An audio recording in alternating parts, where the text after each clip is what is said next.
Hello guys, તમારા બધાનું સ્વાગત છે મારા એક નવા શોર્ટમાં. તો આજે પૂરવરાજ ગયો નથી સ્કૂલ, કેમ કે એને તાવ આવી ગયો છે બહુ જ. એટલે કાલથી એને તાવ ચડ ઉતર કરે છે, એના માટે કરીને આજ સ્કૂલ મેં નથી હલાવ્યો.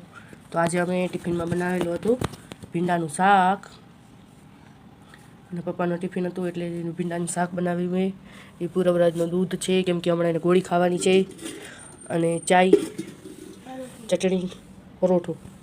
તો હવે પૂરવરાજે પણ થોડોક નાસ્તો કરી લે, કેમ કે એને ગોળી ખાવાની હોવાથી. એટલે એ હમણાં હજી ઉઠ્યો છે, અને હજી એને તબિયત જરાક બરોબર નથી લાગતી, ઢીલો ઢીલો લાગે છે. એના હિસાબે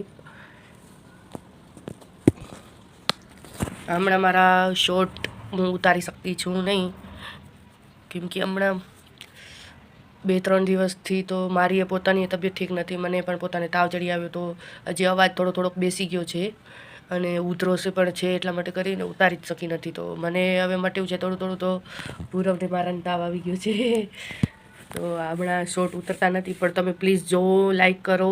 તોય હું થોડોક ઉતારવાની કોશિશ કરું જ છું. પ્લીઝ લાઈક કરજો, શેર કરજો, કમેન્ટ જરૂર કરજો, અને સબસ્ક્રાઈબનું બટન પ્રેસ કરી દેજો. Thank you, by.